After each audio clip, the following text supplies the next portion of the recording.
Drive started back at the 13. Here's a handoff. Michael, and he's going to break loose. Christine Michael down at the 25, brought down by Johnson. 45 yards for Christine Michael.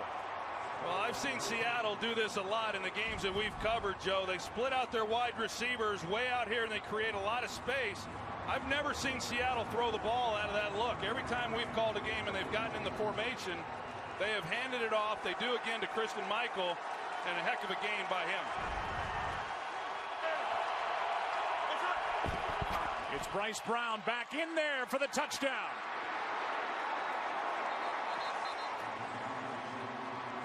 And the Seahawks with an impressive first drive, scoring first here in Arizona today.